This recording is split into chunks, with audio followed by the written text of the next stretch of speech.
Chapter number 8 dissolution. सबसे interesting chapter है equal formula है। इक्वल फॉर्मूला के बाद पिछले चैप्टर से कोई लिंक इसका नहीं है। अभी तो 4 चैप्टर हम देख रहे थे, चारों लिंक में थे, चेंजिंग रेशियो, एडमिशन, रिटायरमेंट। एक टॉपिक वीक रह गया तो चारों में वीक रह गया। एक माइनस पॉइंट होता है जब चैप्टर रिलेटेड होते हैं। ये चैप्टर सेपरेट चैप्टर है और इसका पिछले चैप्टर से कोई लिंक नहीं है, तो फ्रेश क्लास ना है, पिछला आपका वीक भी रह गया तो कोई इम्पैक्ट नहीं पड़ेगा आपका इस चैप्टर। चैप्टर का नाम है डिसोल्यूशन, मतलब कंपनी बंद हो रही है। पहले हमने देख लिया सर ने पार्टनरशिप ज्वाइन करी तो प्रॉफिट कैसे बांटते हैं, पहले चैप्टर में सीख लिया। उसके बाद अगर कोई बड़ी फर्म हमें खरीद ली है, हम किसी और फर्म को खरीद रहे हैं तो गुडविल निकाल लिया है, वो सेकंड चैप्टर में गुडविल सीख लिया। पार्टनर्स के बीच में थोड़ी बढ़ नहीं रही, किसी को प्रॉफिट ज़्यादा किसी को कम मिल रहा है तो रेशियो बदल जानी चाहिए, तो हमने वो सीख लिया change in ratio. Existing firm में कोई नया पार्टनर आ जाता है तब अकाउंटिंग कैसे करनी है, एडमिशन ऑफ अ पार्टनर में ये सीख लिया। जितने पार्टनर्स चल रहे हैं उनमें से कोई पार्टनर फर्म छोड़ करके जाए तो अकाउंटिंग कैसे करनी है, रिटायरमेंट ऑफ अ पार्टनर वो सीख लिया। किसी पार्टनर की डेथ हो जाए तो अकाउंट्स कैसे प्रिपेयर करने हैं, डेथ ऑफ अ पार्टनर वो सीख लिया। अब आखिरी चीज दुकान की बात हो गई। जिस फॉर्म में अकाउंटेंट है वो बिजनेस ही बंद हो रहा है तो हमारी ड्यूटी क्या है ये सुना है। जितने भी अकाउंट खुले हुए हैं वो अकाउंट क्लोज करो, सिर्फ ये ड्यूटी है। जितने भी अकाउंट खोले हुए हैं, सिंपल सी बात सही देखिए, जब हम कहीं पर जॉब ज्वाइन करते हैं तो अपॉइंटमेंट लेटर में लिखा होता है कि आपको एटलीस्ट 1 मंथ का नोटिस देना पड़ेगा जब आप जॉब छोड़ के जाए। कंपनी कॉन्सेप्ट क्या है देखिए पोस्टपेड का सिस्टम क्यों है सैलरी कि मैंने एक मान लीजिए अप्रैल में काम करी तो इसकी सैलरी मुझे 10 महीने या 15 महीने को मिलेगी, 15 दिन बाद मिलेगी। एक बार। दूसरी बात, मैं जब ये कंपनी छोड़ करके किसी और कंपनी में जाऊँगा तो वो पूछेंगे पहले कहाँ काम करते थे, मैं कहूँगा जी ABC कंपनी में काम करता था, कितने टाइम काम करा, कितने टाइम काम करा, ये पोस्ट थी, ये सैलरी थी। अब नई कंपनी वाले ये बात कैसे मान लें, तो जो कंपनी में छोड़ करके जाता हूँ वहाँ से मैं एक्सपीरियंस सर्टिफिकेट लेके आता हूँ। उस कंपनी की ड्यूटी है, जो भी आपको एम्प्लॉय छोड़ करके जाएगा उसको एक्सपीरियंस सर्टिफिकेट बनाया जाएगा कि वो कंपनी में कैसा रहा, फ्रॉड वगैरह तो नहीं करा, इतनी सैलरी थी लास्ट और इतनी जॉब प्रोफाइल थी।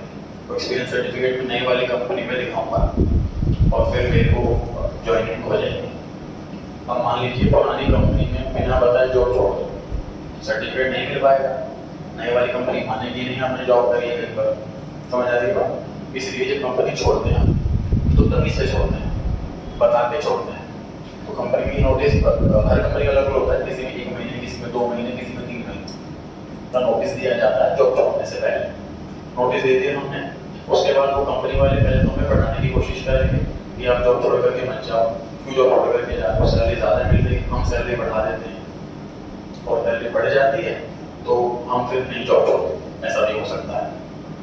लेकिन सामने वाले को कल्चर ही अच्छा नहीं लग रहा कि सर यहाँ पर बहुत लेट टाइमिंग है और टाइम मुझे स्कूल नहीं करनी है, डिस्टेंस बहुत ज़्यादा है वगैरह वगैरह, कि इनको जॉब छोड़नी, तो वो क्या करेंगे, हमको वो हम कहेंगे जितने आपके हाथ में जितने भी क्लाइंट्स का डेटा है उसे कंप्लीट करना है। अब आप जॉब छोड़ने वाले तो नए क्लाइंट का काम नहीं लेंगे, लेकिन जो क्लाइंट का काम आपके हाथ में है वो आपको जॉब छोड़ने से पहले पहले फाइल कंप्लीट करके अपने सीनियर को करवानी है, तब तक आपको एक्सपीरियंस सर्टिफिकेट नहीं। समझ आ गई बात। तो जो हमारे हाथ में काम है वो हमें कंप्लीट करना होता है जॉब छोड़ने से पहले। सेम ही सिचुएशन है सर, फॉर्म बंद हो गई है पार्टनरशिप फॉर्म, तो हम अकाउंटेंट की ड्यूटी रहेगी जितने भी अकाउंट ओपन हैं वो हमें क्लोज करके जाने हैं, तब हमारी पेमेंट हमें मिलेगी आखिरी सैलरी और एक्सपीरियंस सर्टिफिकेट। ठीक है, 12th क्लास से क्वेश्चंस इजी लेवल रखने के लिए 31 मार्च को अकाउंटिंग ईयर है तो 31 मार्च को ये डिसॉल्व हो रही है। सिर्फ ऐसे क्वेश्चन हमारे सिलेबस में मिलेंगे। प्रैक्टिकल लाइफ में फॉर्म तो किसी भी डेट पे बंद हो सकती है। मान लीजिए जून में बंद हो रही है तो 3 महीने के अकाउंट्स भी बनेंगे, कि वो क्वेश्चन का लेवल बहुत कम हो जाएगा, वो सिलेबस में हमारे नहीं है, प्रोफेशनल कोर्स के अंदर आते हैं। हमारे कोर्स के अंदर अकाउंटिंग है क्लोज 31 मार्च को होगा, उसी दिन हम बिजनेस बंद करते हैं। ठीक है जी,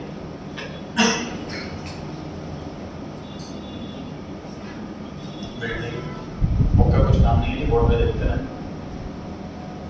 building 2 lakh, machine 1 lakh, furniture 3 lakh, cash 5 lakh. Creditor 5 lakh, capital A और बी।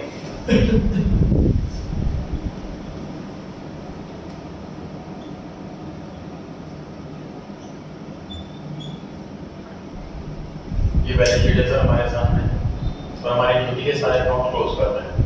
तो पहले देखो आपको ऊपर नहीं दे रहे हैं 1 2 3 4 5 और कैपिटल का 1 टोटल 6 अकाउंट ऊपर है हमारे सामने, और 6 अकाउंट हमें क्लोज करना है। इन 4 का डेबिट बैलेंस है कि क्रेडिट बैलेंस है? डेबिट बैलेंस है सर। बैलेंस शीट जो एसेट साइड होती है वो डेबिट साइड होती है, डेबिट मेंशन नहीं करते उसमें, लेकिन एसेट साइड डेबिट साइड होती है। तो इन चारों का डेबिट बैलेंस है, तो इन चारों को अगर क्रेडिट कर तो क्लोज हो जाएगा। इन दोनों का क्रेडिट बैलेंस अगर मैं डेबिट कर देंगे तो क्लोज हो जाएगा। समझ आ रही है बात? तो हमें अपोजिट काम करना है क्लोज करने के लिए। देखिए चीज समझ में आ रही है? तो जब फर्म बंद होगी सारी एसेट्स को बेचा जाएगा, सारी लायबिलिटीज को पे किया जाएगा। अब कोई हमें ऐसा पर्सन तो नहीं मिल जाएगा कि जो आए सारी एसेट्स में खरीद लूंगा, ऐसा तो नहीं होता। हम ट्राई करेंगे सारी एसेट्स बेचने की। फॉर एग्जांपल एक बिल्डिंग है तो हम एक प्रॉपर्टी डीलर के पास जाएंगे कि जी बिल्डिंग है बिकवानी है। जरूरी नहीं है 2 लाख की बिल्डिंग 2 लाख में ही बिके, ज्यादा नहीं भी बिक सकती है, कम में भी बिक सकती है, बराबर में भी बिक सकती है।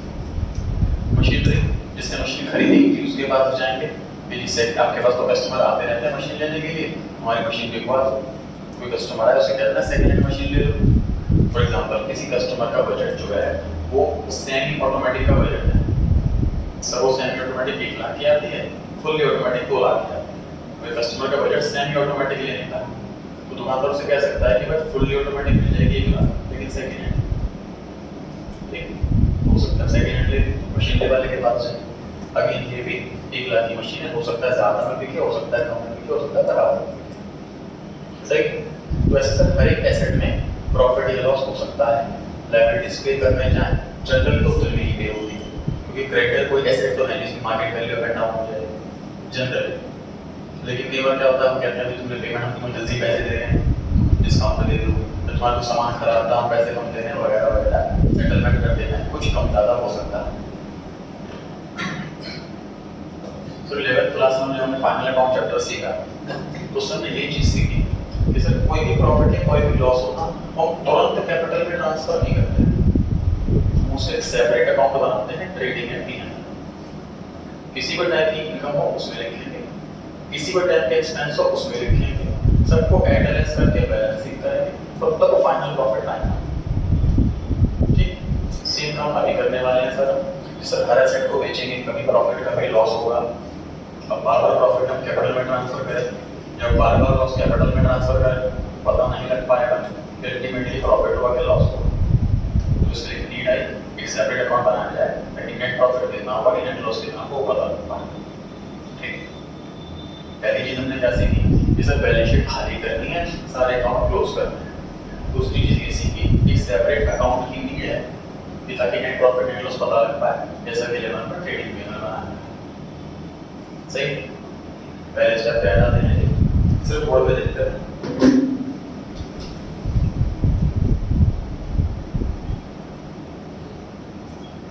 अकाउंट का नाम रखा गया है realisation account.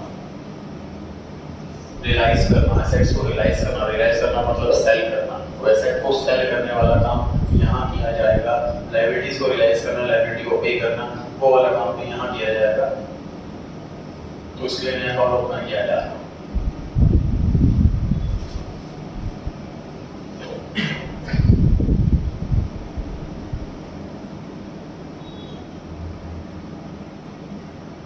Partners capital account,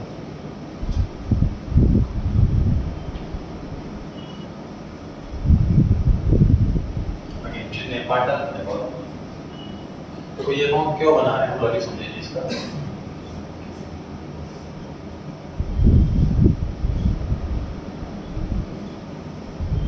ये अकाउंट इसलिए बना रहे हैं सर, जो आइटम नहीं बिक पाती वो पार्टनर्स आपस में बांट लेते हैं, जो एसेट्स नहीं बिक पाती। फॉर एग्जाम्पल फर्नीचर है 3 लाख रुपए का, कोई हम लोग नया सोफा सेट है या कोई फर्नीचर टेबल है, शोकेस बनाया हुआ है वो है इसके अंदर सामान। अभी नहीं बिक पा रहा था ये। तीन चौथा 5 पार्टनर में से एक पार्टनर कहता है कि भाई मैं अकाउंट बंद करके ना अपनी अलग से अकाउंट खोलने वाला हूँ, तो ये मेरे काम आ जाएगा, मैं ले जाता हूँ, मेरे अकाउंट से काट लेना पैसे, ये एसेट में लेके जा। समझ आ रही है बात? कोई एसेट टेक ओवर नहीं कर सकता है कोई पार्टनर। तो पार्टनर के साथ बहुत ज़्यादा ट्रांजेक्शन आने वाली है, एसेट लेके जा रहा है, प्रॉफिट बढ़ेगा, लॉस बढ़ेगा, कैपिटल ओपनिंग लिखी जाएगी, कोई रिजर्व होगा वो बढ़ेगा, कोई पुराना लॉस होगा वो बढ़ेगा, तो कैपिटल कौन बनाना होगा। आखिरी चीज कैश। सर अब तक जो 4 चैप्टर करे हैं उसमें कैश की डीलिंग ना केवल होती है, एडमिशन में नया पार्टनर पैसा लेकर के आ रहा है, उसके अलावा एक ट्रांजेक्शन और बस कैश का कोई डीलिंग नहीं। इस बार तो हर ट्रांजेक्शन में कैश आना, मशीन बिकी पैसा आया, बिल्डिंग बिकी पैसा आया, क्रेडिटर को पे करे पैसा गया, तो कैश की ट्रांजेक्शन बहुत ज़्यादा होगी, इसलिए कैश अकाउंट बनाया जाता है। ठीक,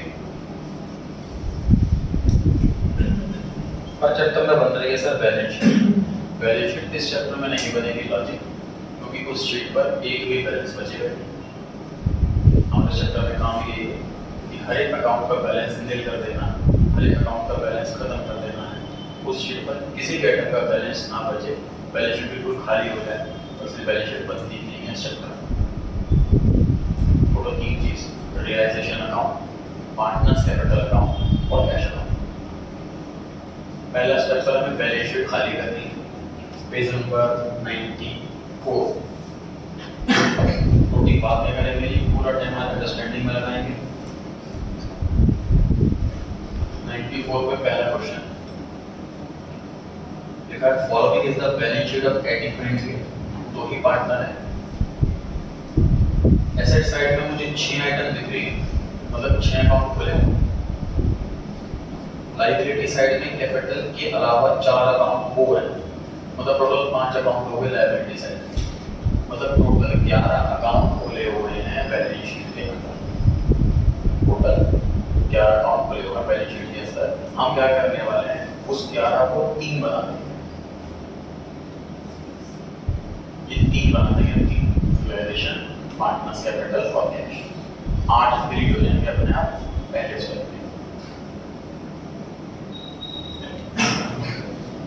देखिए टोटल कॉन्सेप्ट सर ये कहता है, फ्यूचर में आने वाले लॉस को अभी मान लो।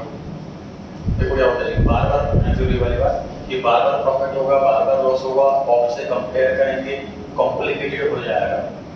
इसको आसान करने के लिए एक डिवाइस करते हैं, जो 11th वाला कॉन्सेप्ट। याद कीजिए, जब मशीन खरीदते हैं तो मशीन अकाउंट डेबिट को कैश करते हैं, मशीनरी एसेट।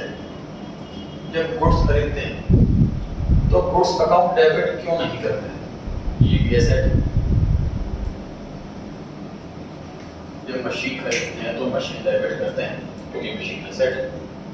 जब गुड्स खरीदते हैं तो गुड्स के स्टॉक डेबिट क्यों नहीं करते? हाँ जी, देखो डेबिट करने के लिए तो लॉजिक ये होता है कि एसेट इंक्रीज डेबिट। जब डेबिट क्रेडिट का रूल सिखाया जाता है तो थोड़ा ना फ्यूचर सिखाया जाता है उसके अंदर कि एसेट, मतलब आपके हिसाब से जो डेबिट क्रेडिट का रूल है उसमें एक्सेप्शन है कि रीसेल के लिए है, इसलिए एसेट नहीं हो सकती। वजह एक्सपेंस ट्रीट करने की वजह, क्योंकि एक गुड बेचेंगे उस पे अलग-अलग प्रॉफिट होगा। ये करेक्ट आंसर है, समझते हैं इसको डिटेल में। इस जब गुड्स खरीदते हैं तो लॉजिक के हिसाब से गुड्स अकाउंट डेबिट होना चाहिए। देखिए अकाउंटिंग में ट्रायल एंड एरर पे बनी हुई है पूरी अकाउंट। सालों पहले कोई बेसिक अकाउंट बनाते टाइम कोई दिक्कत आई, फिर उसको चेंज करा, फिर बनाते टाइम कोई दिक्कत आई, फिर चेंज करा, ऐसे करके रिफाइन होते होते ये अकाउंट हमारे सामने आज से 4 साल बाद इससे भी रिफाइन अकाउंट्स में किया। मशीन, पहले मशीन अकाउंट डेबिट होता था, गुड्स अकाउंट ही डेबिट होता था पहले। जब मशीन बेचेंगे तो कॉस्ट तो बिकेगी नहीं, प्रॉफिट कैलकुलेट करने बैठेंगे, सालों में एक आध बार बिकती है, इजीली कैलकुलेट हो जाता है। गुड्स डेली बिकते हैं, कस्टमर दुकान पे खड़ा हुआ है, उसको सामान बेच दिया तो एंट्री करते टाइम हमें रुकना पड़ेगा 10 मिनट।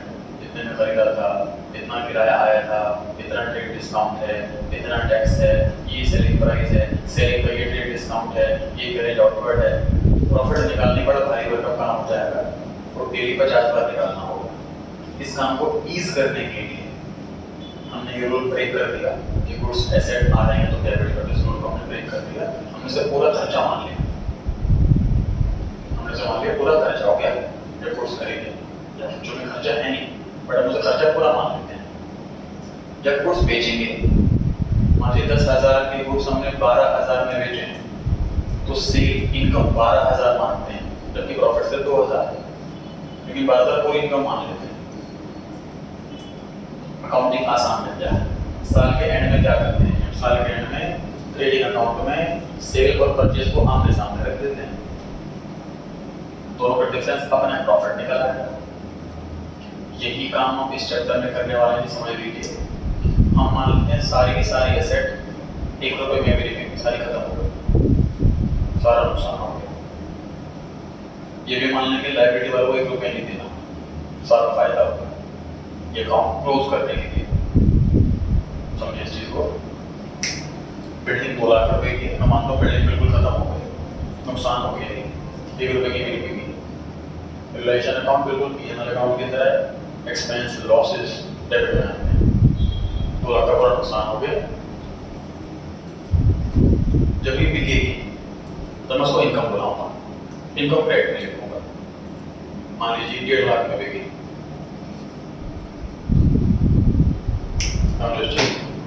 क्वेश्चन बोले मान लीजिए कि 2 लाख रुपए की बिल्डिंग 1.5 लाख में बिकी, तो आपको 50,000 का लॉस में लिखना, आपको 1.5 लाख की इनकम लिखनी। लॉस अपने आप आ जाएगा कि नहीं आ जाएगा अकाउंट में याद हो। जब 2 लाख मैंने डेबिट में लिख दी और 1.5 लाख क्रेडिट में लिख दी, बैलेंसिंग करके देख लो, अपने 50,000 का लॉस हो जाएगा अपने आप। ये ट्रेडिंग अकाउंट जादू करता है। हमने प्रॉफिट कैलकुलेट ही नहीं करा एक बार भी। 50 बार सामान खरीदा, डेली 50 बार बेचा, कॉस्ट अलग, सेलिंग प्राइस अलग, डेली प्रॉफिट निकालते दिमाग खराब हो जाता। इसको आसान करने के लिए जब भी सामान खरीदा पूरा खर्चा हो गया, डेबिट में लिख दो। जब भी सामान बेचा, मान लीजिए क्वेश्चन बोले 10,000 के गुड्स 9,000 में बेचे, तो हम 9,000 सेल लिखते हैं, इनकम लिखते हैं 9,000, 1,000 का लॉस में लिखते हैं। लेवल सिंगल एंट्री देना हो तो क्वेश्चन लिखा हो 10,000 के गुड्स 9,000 में बेच दिए, तो cash account debit to sales account 9,000 की एंट्री होती है। 1,000 का लॉस कहीं नहीं लिखते हैं, क्योंकि लॉस अपने आप आ जाएगा जब ट्रेडिंग अकाउंट में परचेज से सामने सामने हो। ठीक है, हम क्या करने वाले हैं सर, इस क्वेश्चन के पहले स्टेप के अंदर मैं पूरे चैप्टर को 3 स्टेप में बांट रखा है। तो पहला स्टेप है बैलेंस शीट खाली करना है, खुद का बैलेंस शीट। मान लीजिए सारी एसेट्स खत्म हो गई, 1 रुपए की भी नहीं बिकी, सारा लॉस हो गया, और सारे क्रेडिटर्स को भी पैसे नहीं देने, सारी प्रॉफिट हो गया, इनकम हो गई। उससे बाद ये होगा कि जब भी एसेट बिकेगी प्रॉफिट मान लेंगे, क्रेडिटर लिख देंगे, जब भी क्रेडिटर को पे करेंगे नुकसान मान लेंगे, क्रेडिटर लिख देंगे, बैलेंसिंग फिगर अपने आप प्रॉफिट लॉस आ जाएगा बड़ी आसानी से। अगर अकाउंट ना बना है तो हर सेट की सेल पर प्रॉफिट लॉस निकालना पड़ेगा, हर क्रेडिटर की पेमेंट पर प्रॉफिट लॉस निकालना पड़ेगा, तब ज्यादा कॉम्प्लिकेटेड हो जाएगा। तो अगर चैप्टर बनाए जाते हैं वो प्रैक्टिस कर रखिए प्रैक्टिकल लाइफ में, 10-20 तरीके से अकाउंट्स बना के देख रखिए, जो बेस्ट तरीका है उसी का चैप्टर बन जाता है, ताकि आगे वाली जनरेशन को दिमाग खराब ना करे 10 बार ट्राई करने में, उसे पके बैठ खड़े हैं। रिलेशन अकाउंट बिल्कुल ऐसा काम है कि हमें बाबा प्रॉफिट ना निकालना पड़े, बाबा लॉस ना निकालना पड़े, एक ही बार में काम होता है। ध्यान रहेगा जी।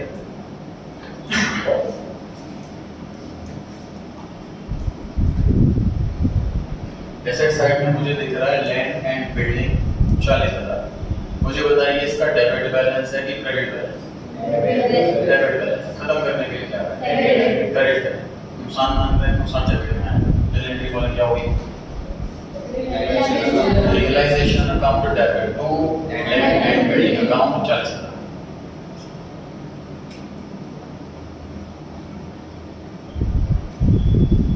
सेम एंट्री फर्नीचर फिक्सचर्स के लिए, same entry truck, same stock, same data.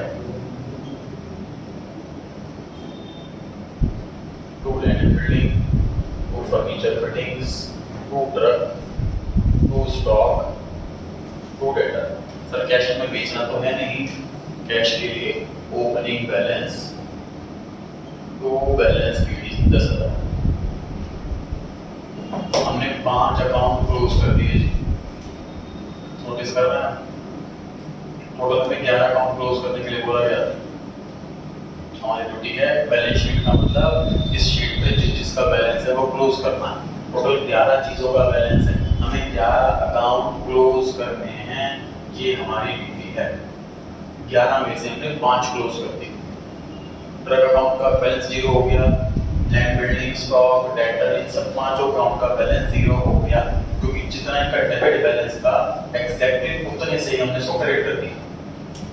इन 5 चीजों का बैलेंस बिल्कुल 0 हो गया।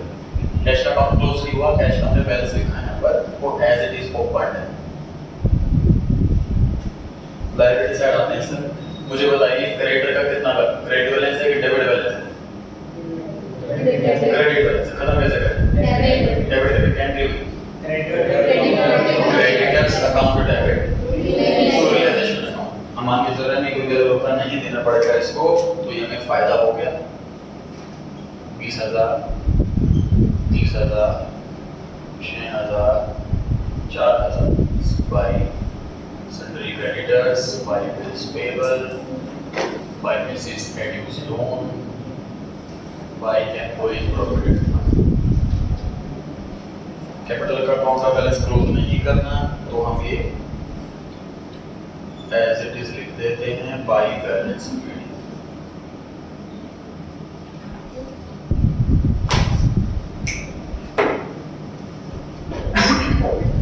टोटल 11 अकाउंट थे बैलेंस शीट के अंदर, अब 3 रह गए, 8 क्लोज हो गए। कैसे 8 क्लोज हो गए सर? एसेट साइड हमने 5 क्लोज कर दिए, टोटल 11 थे, 11 में से 5 क्लोज हो गए तो 6 बच गए। 6 में से 4 क्लोज कर दिए हमने तो 2 बचने चाहिए, लेकिन हमने एक नया ओपन भी करा रिलेशन। 11 बैलेंस शीट के अंदर थे, एक रिलेशन नया ओपन करा, टोटल 12 हो गया।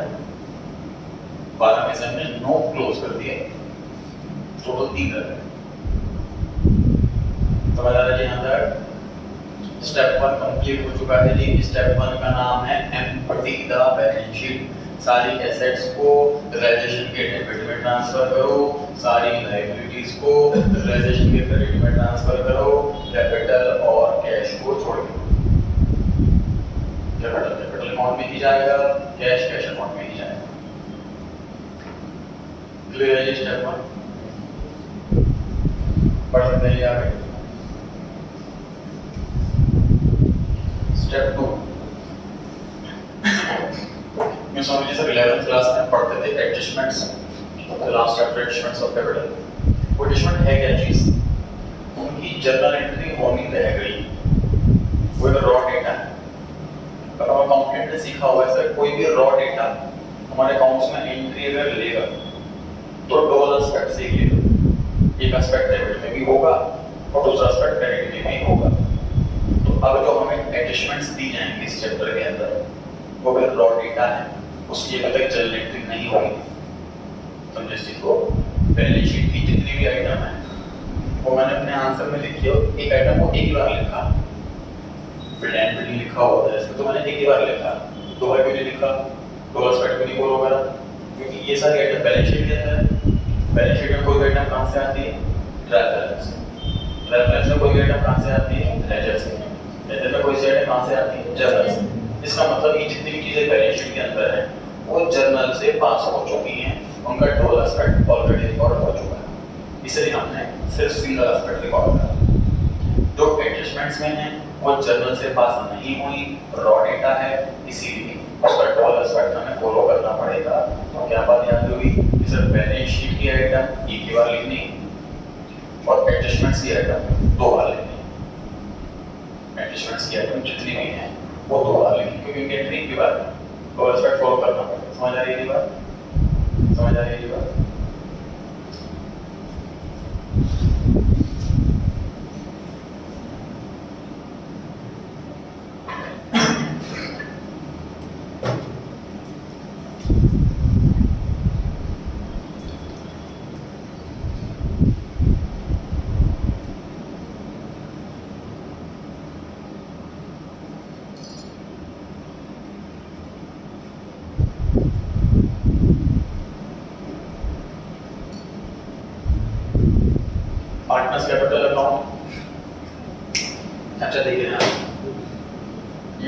कि 11 में से हमने 8 क्लोज कर दिए, 3 अकाउंट टोटल प्रेजेंटली हमारे सामने हैं, ठीक है।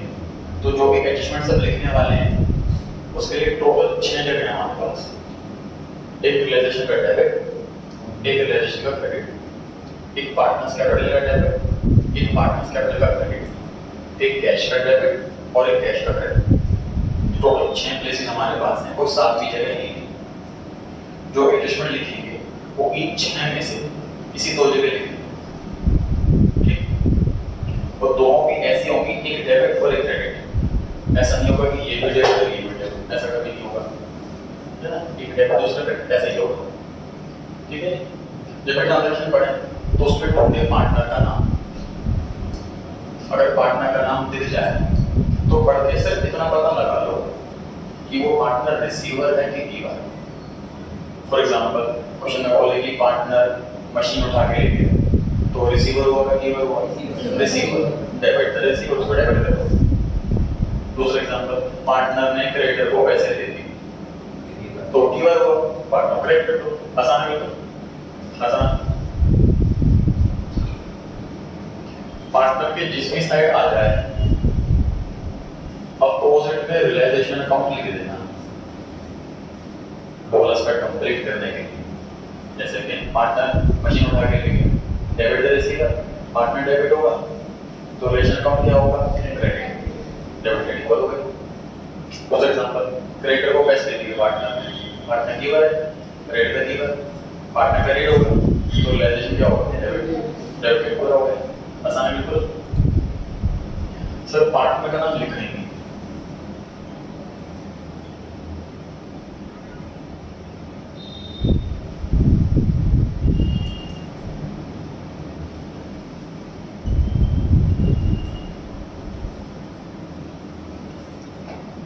कैश रियल अकाउंट है sir, debit word comes in, credit word goes out. अगर पार्टनर का नाम नहीं लिखा ना तो क्वेश्चन पढ़ के सिर्फ इतना पता लगा लो कि पैसा आ रहा है कि जा रहा है। मशीनरी सोल्ड, पैसा आ रहा है। बिल्डिंग सोल्ड, पैसा आ रहा है। आए तो डेबिट, मतलब पैसा आ रहा हो तो कैश अकाउंट डेबिट कर दो।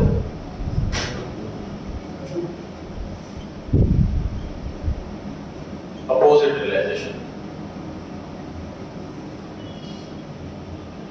तो बताएं, बिल्डिंग सोल्ड का नाम लिखोगे आप, कैश अकाउंट पे डेबिट, क्योंकि पैसा आएगा बिल्डिंग बेचेंगे तो कैश अकाउंट पे डेबिट और रियलाइजेशन के credit. Expenses paid, cash account में क्रेडिट, पैसा जा रहा है, रियलाइजेशन के डेबिट। आसान है तो थोड़ा दो जगह आना है, ये डेबिट में आना है और ये क्रेडिट में आना है।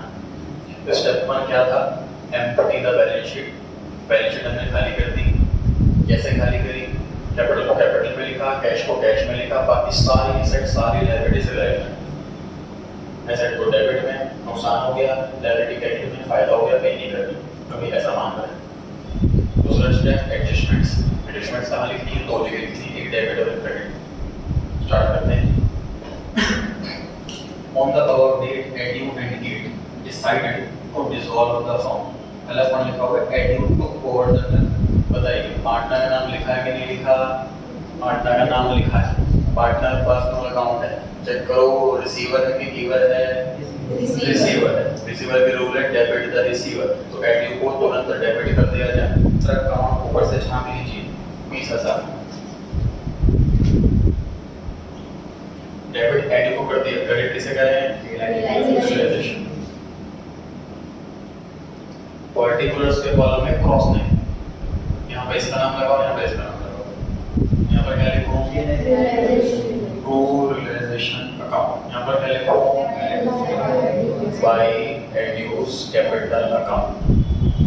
ब्रैकेट में ट्रक लिखना है कि नहीं लिखना मर्जी है जी, मार्क्स ना मिलेंगे ना कटेंगे इसके, ठीक है। इसी यहाँ पे बिल्कुल पॉइंट 1 कंप्लीट नहीं हुआ। पॉइंट 1 में आगे लिखा हुआ है एड्यू to over truck and Mrs एड्यूस नो।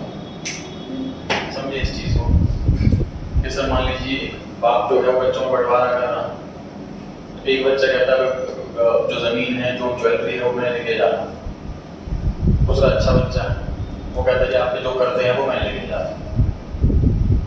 तो बोल लैंग्वेज ये कि मैं कर्जा लेके जा रहा हूँ, बट कॉन्सेप्चुअली सोचे वो रिसीवर है कि गिवर है, गिवर है, क्योंकि वो पैसे देगा लेगा थोड़ी। मैं कोई पर्सन लोन लेके जा रहा है अगर, तो लैंग्वेज तो ऐसे लिखी हुई है टेक ओवर लोन, तो लैंग्वेज से तो रिसीवर लग रहा है अगर आप लिटरल मीनिंग निकालोगे तो, है ना। लेकिन लोन लेके जाने का मतलब गिवर ही तो होगा, पैसे देगा तो लेगा थोड़ी ना, समझ आएगा। तो एटीएम कहता है मैंने अपनी वाइफ से लोन लिया हुआ था एज एन आउटसाइडर मानते हुए, वो लोन मैं लेके जा रहा हूँ, तो वो लोन पे करेगा, वो गिवर होगा, ठीक है। मैं किसी भी लैंग्वेज को बिल्कुल लिटरली सोचना, हमें उसका मीनिंग निकालना। जैसे क्वेश्चन में लिखा होता है 11th में कैश सेल्स, उसका मीनिंग निकालोगे तो कैश बेच दिया, ये मीनिंग निकल रहा है इसका, है ना। लॉजिकल मीनिंग निकालना है इसका कि गुड्स बेचे हैं कैश के लिए, ठीक है। तो अब ये रिसीवर है कि गिवर है, गिवर है। क्या करें, डेबिट क्रेडिट, क्रेडिट 6000 का अमाउंट है, क्रेडिट था गिवर, क्रेडिट कर दिया एडी को, डेबिट कैसे करें, रियलाइजेशन। अगेन क्रॉस, यहाँ पर क्या लिखो तो एड्यूस कैपिटल, यहाँ पर क्या लिखे हैं, बिल्कुल आसान है सर। आसानी क्या रहती कि आप इंग्लिश बाद में लिखें, मैथ पहले लिखें, अमाउंट पहले लिखो और पर्टिकुलर्स का कॉलम बाद में लिखो, तो आसानी रहेगी। हमारी हैबिट पहले लैंग्वेज की होती है तो गड़बड़ होती है, ठीक है। Point number 3, assets realised as borrows.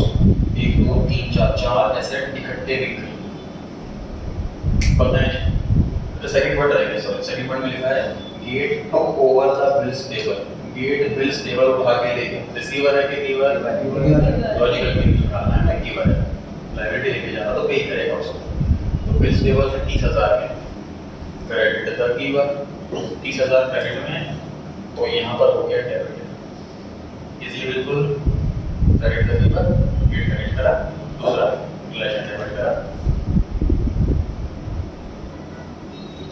तो गेट्स कैपिटल 30000, और यहाँ वायलेशन लिखा ही हुआ, तो हमारे वायलेशन वाला लिखना नहीं पड़ा, नाम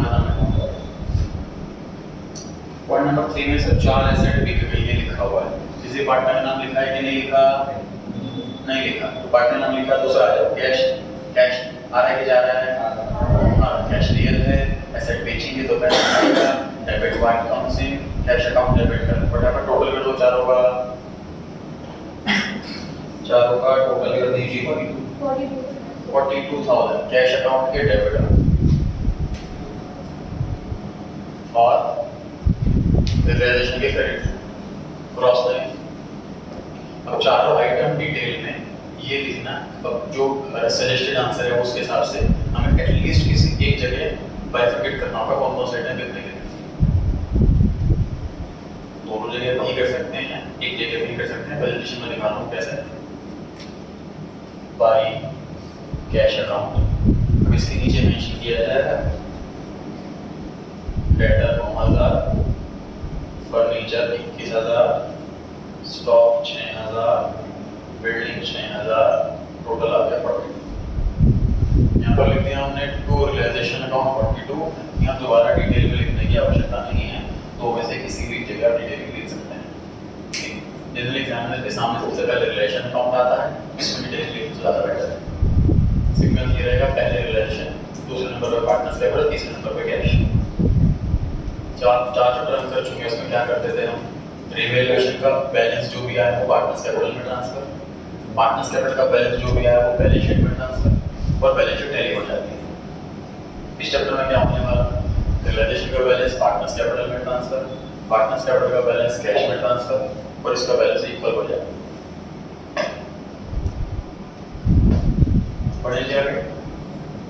पॉइंट नंबर 4, 2000 रुपए were recovered as bad debt return of last year. Sir partner का नाम इसमें नहीं लिखा हुआ तो मुझे कैश चेक करना है, फटाफट बताओ पैसा आ रहा है कि जा रहा है, पैसा आ रहा है सर, बैड डेट रिकवर्ड हुए, पैसे मर गए थे, अब पैसे मिल गए, कैश में किस साइड लिखूं, डेबिट साइड, और कहां लिखूं, realisation account credit side, cross name, यहां पर क्या लिखूं, बाय कैश अकाउंट, और यहाँ पर क्या लिखूं, to relation, bracket budgets recovered लिखें ना लिखें, ना मार्क्स मिलेंगे ना मार्क्स कटेंगे। Point number 5, expenses of relation हुआ 2000 और मैंने नाम नहीं लिखा हुआ, पैसा आ रहा है कि जा रहा है? जा रहा है। कैश में किस साइड? Credit side. रिलेशन में किस साइड? Debit side. रिलेशन में किस नाम से? Cash account. कैश में किस नाम से? By relation. ये हमने स्टेप 2 कंप्लीट कर लिया। वैसे करें सर, पहला स्टेप में क्या सीखा था हमने? बैलेंस शीट खाली करनी है। बैलेंस शीट खाली करने के लिए कैपिटल अकाउंट में ही लिखो, कैश अकाउंट में ही लिखो, सारी एसेट्स रिलेशन के डेबिट में, सारी लायबिलिटीज रिलेशन के क्रेडिट में। स्टेप 1 कंप्लीट हो गया, बैलेंस शीट खाली हो गई, 11 अकाउंट थे, अब सिर्फ 3 क्रेडिट। स्टेप 2 पर आ गए। स्टेप 2 में है एडजस्टमेंट्स। सारे एडजस्टमेंट्स पढ़े, हर एडजस्टमेंट को सिर्फ 2 बार लिखनी है हमें एग्जैक्टली, ना 1 ना 3, एग्जैक्ट 2 बार लिखना है। और एक डेबिट होगा तो पक्का दूसरा क्रेडिट होगा। ये तो 11th क्लास के बड़े बेसिक से रूल हैं, इसी की हेल्प से हमने पूरा क्वेश्चन कर लिया जी। एडजस्टमेंट में इसी बेसिक रूल से कर लिया। पार्टनर का नाम ढूंढो, पार्टनर का नाम दिख जाए तो रिसीवर गिवर चेक कर लो। अपोजिट साइड रियलाइजेशन, पार्टनर का नाम नहीं लिखा तो पैसा आ रहा है कि जा रहा है चेक कर लो। पैसा आ रहा है तो डेबिट, अपोजिट रिलेशन। पैसा जा रहा है तो cash credit, opposite relation. Step 2 complete हो गया है। नहीं, स्टेप 3 क्या चीज़ है? मान लीजिए सर एडजस्टमेंट्स क्या चीज़ है? सुनिए, एडजस्टमेंट ये चीज़ है, हम अकाउंटेंट बैठे हुए हैं और बॉस ने सारे एम्प्लॉइज को बोल दिया है कि सारी एसेट्स बेचो, सारी लायबिलिटीज पे करो। जैसे जैसे एसेट बिकती जाएगी वो एम्प्लॉइज हम अकाउंट वाले बताते जाएंगे, हाँ जी एसेट 3 लाख की बिक गई, हमने लिख लिया। हमें क्रेडिटर को 50,000 रुपये दिए, हमने लिख लिया। अब कोई एसेट नहीं बिकी तो ना क्या बताएगा? समझ आ रही है बात? जैसे कि सामान बिकता है तो हमें बताते हैं, सामान नहीं बिकता तो थोड़ा बताते सामान नहीं बिका। समझ आ रही है बात?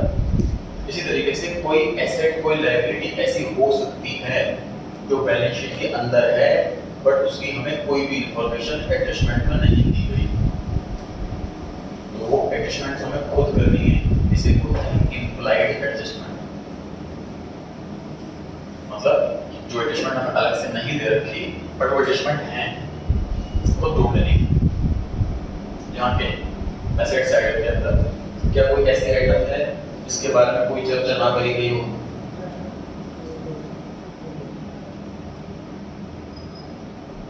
क्या कोई एसेट ऐसी है जिसके बारे में कोई चर्चा ना करी गई हो? सारी एसेट बिक चुकी। लायबिलिटीज में सेम काम चल, टोटल 4 लायबिलिटीज थी, क्या सारी लायबिलिटीज पे हो गई हैं या किसी की चर्चा रहती है? सन्ड्री क्रेडिटर्स 20,000 रुपये, इसके लिए एडजस्टमेंट में कुछ भी नहीं लिखा होगा तो क्या हो सकता है? पे करे होंगे कि नहीं पे करे होंगे? डेफिनेटली सर पे करे होंगे, क्रेडिटर छोड़ देगा अपना पैसा। तो ये प्रिजम्पशन हो गई कि जितनी भी बची हुई एसेट हैं पक्का बिक गई होंगी, जितनी बची हुई लायबिलिटी है पक्का पे हो गई होंगी, उतनी ही वैल्यू का। मतलब यूँ समझ रहे हैं हम, ये असम्पशन लेके चल रहे हैं कि सर अलग वैल्यू पे खरीदा बेचा जाता तो अलग वैल्यू में दी जाती है, अलग वैल्यू नहीं दे रखी एडजस्टमेंट में तो सेम वैल्यू पर ही सेटलमेंट हुई है। This is the best presumption. तो क्रेडिटर के बारे में कुछ भी नहीं लिखा हुआ तो पे कर दिया जाएगा ऐसा मान रहे हैं। बताइए, पार्टनर का नाम नहीं लिखा हुआ, कैश पैसा आ रहा है कि जा रहा है? जा रहा है। कैश अकाउंट में किस साइड? Credit side. और हम लिखते हैं रिलेशन अकाउंट में किस साइड? Debit side. यहाँ किस नाम से लिखते हैं? To cash account. यहाँ किस नाम से लिखते हैं? By realisation. और कोई टोटल लायबिलिटी इसके बारे में कोई चर्चा ना की गई हो? Employees provident fund, sir employees की प्रोविडेंट का पैसा, एम्प्लॉइज की प्रोविडेंट का पैसा है जो एम्प्लॉइज की सैलरी हमने काट लिया बट अभी तक गवर्नमेंट को नहीं जमा कराया, प्योर लायबिलिटी है, कोई रिजर्व नहीं, इसको काट लें, एम्प्लॉइज का पैसा है। इसकी पेनल्टी भी ना सीधा जेल होती है, पेनल्टी नहीं होती। एम्प्लॉइज की पैसा अगर हमने सैलरी से काट लिया प्रोविडेंट का और गवर्नमेंट को जमा नहीं करा, गवर्नमेंट को नहीं मिल पाया टाइम पर, तो पेनल्टी के साथ कंपलसरी जेल होती है। इसमें इतनी हार्ड इस पे पेनल्टी रखी हुई है ताकि कोई भी इसमें गड़बड़ ना करे। कि होता क्या है कि सर लेबर क्लास के पर्सन को नॉलेज नहीं होती है कि मेरा इतना पैसा बोनस का बनता है, इतना ईसीएस का बनता है, इतना प्रोविडेंट का बनता है, ना बना है, कोई पकड़ा जाए उस पर पेनल्टी लगेगी, इस डर से कोई चीटिंग वगैरह नहीं करता है, 99% बेसिक हर पर्सन ईमानदारी से भर देता है। तो नॉर्मल लायबिलिटी है सर, ये कोई इन्फॉर्मेशन नहीं कि आपकी प्रेजेंट पे हो गया हो। कैश अकाउंट में किस साइड? क्रेडिट साइड, किस नाम से? By relation. रिलेशन में किस साइड? डेबिट साइड, किस नाम से? To cash. इसको हम नाम दिए स्टेप 3। स्टेप 3 का मतलब है find out any unpaid liability और अनसोल्ड एसेट। रीड करते हैं एक बार इसे पेज पे। मैंने स्टेप 1 लिखा है जी, क्या लिखा है स्टेप 1 में पढ़ने के बाद? ट्रांसफर करें कैश और बैंक बैलेंस को कैश और बैंक अकाउंट के अंदर। पॉइंट नंबर 2, कैपिटल हो, करंट हो, प्रॉफिट हो, लॉस हो, फिक्टिशियस एसेट हो, रिजर्व हो, ये सब पार्टनर का है, कैपिटल अकाउंट में ट्रांसफर करो। क्वेश्चंस करेंगे और प्रैक्टिस करेंगे आगे। अभी बेसिक क्वेश्चन था, फिर कैपिटल था इस क्वेश्चन में। तीसरा पार्ट, ट्रांसफर कर दो सारी एसेट्स गुडविल की रिलेशन अकाउंट के डेबिट में, लायबिलिटीज रिलेशन अकाउंट के क्रेडिट में। बेसिकली हेडिंग हुई स्टेप 1 एम्प्टी का बैलेंस शीट। 11 से 3 अकाउंट रह गए, ये फाइनल करके हमको हमारा काफी बर्डन कम हो गया। Step 2 adjustments. एडजस्टमेंट्स जब भी लिखो 2 बार लिखो, एक बार डेबिट में लिखो, 2 बार क्रेडिट में लिखो। उसके लिए बेसिक 11 वाले रूल फॉलो करने हैं, इसको याद नहीं है वो नोट कर ले अभी डिस्कशन करने के बाद। तीसरा step, find out any unpaid liability and find out unsold asset. कोई लायबिलिटी नहीं पे हुई, कोई एसेट नहीं बिकी, ऐसी प्रॉब्लम। नीचे लिखा हुआ है find in balance sheet liability side if there is any unpaid liability left। जैसे इस क्वेश्चन में क्रेडिट है और एम्प्लॉइज प्रोविडेंट फंड, ये दोनों में मिल गए। आगे if yes pay it by full amount, तो full amount पे कर दो, क्वेश्चन को ठीक आ दो। नेक्स्ट हमें लिखा है find in balance sheet asset side if there is any unsold tangible asset। देखो ना कलर से लिखा हुआ tangible, अगर हाँ तो उसको बेच दो। फॉर एग्जांपल इस बैलेंस शीट में जैसे लायबिलिटी लिखा हुआ है 40,000 रुपए, एडजस्टमेंट में कुछ भी लिखा हुआ मान लीजिए, तो हम ये मानेंगे पूरी 40,000 का बिल है। काम का लिखेंगे कैश अकाउंट में डेबिट साइड ऐसा आ रहा है बिल्डिंग बिल तो, और रिलेशन अकाउंट में क्रेडिट साइड। लेकिन अगर कोई intangible asset, patent, goodwill, copyright, trademark, ऐसी आइटम की सेल वैल्यू नहीं होती। बेसिकली मैंने किसी इंजीनियर से कोई टेक्नोलॉजी खरीद ली, उसको 1 करोड़ रुपए दे दी और टेक्नोलॉजी से मशीन मैंने बनानी शुरू कर दी, मशीन खरीद ही नहीं रहा, कोई डिमांड ही नहीं है मार्केट में, नीड ही नहीं है मार्केट में, पेटेंट देगा कौन खरीदेगा मेरे से? बढ़िया बिक्री होती है बेचता ही होगा, बिजनेस बंद ही नहीं करता। ठीक है, तो पेटेंट मतलब कोई भी इंटेंजिबल एसेट हो बैलेंस शीट के अंदर और उसके लिए कोई एडजस्टमेंट नहीं दे रखी, तो ये मानेंगे कि वो बिकी नहीं, होल्ड आउट, कुछ करना ही नहीं। समझ आ गई बात? लायबिलिटी की सारी लायबिलिटीज पे करनी, क्योंकि कोई भी लायबिलिटी इंटेंजिबल होती है। एसेट्स में सिर्फ टेंजिबल वाली एसेट्स को सेल हुआ ऐसा मानना है, इंटेंजिबल को नहीं। ध्यान रहेगा, मैंने अभी यहाँ लिखा भी हुआ इग्नोर इंटेंजिबल एसेट्स। ध्यान रहेगा। अच्छा, पहला स्टेप बैलेंस शीट खाली करना सीख लिया, दूसरा स्टेप एडजस्टमेंट्स सीख ली, तीसरी item unpaid liability unsold asset को होना सीख ली, चौथा और आखिरी काम देखिए, 3 स्टेप कंप्लीट हो गए। रिलेशन का बैलेंस कैपिटल अकाउंट में ट्रांसफर कर दो, कैपिटल का बैलेंस कैश अकाउंट में ट्रांसफर कर दो, कैश अकाउंट का बैलेंस इक्वल आ जाएगा क्वेश्चन का। शुरू हो जाए, नोट कर लीजिए और ट्रांसफर भी करें। रिलेशन का बैलेंस कैपिटल में, कैपिटल का बैलेंस कैश में और कैश का बैलेंस इक्वल आ जाए। कंप्लीट करके चेक कराने का चल। वैसे आगे से भी क्वेश्चन आपको रिवाइज करना है और कुछ भी नहीं करना। आगे क्वेश्चंस की प्रैक्टिस कराई जाएगी। जैसे मैं होमवर्क में कुछ नहीं कह रहा हूँ, सिर्फ क्वेश्चन कराया वो रिवाइज करें।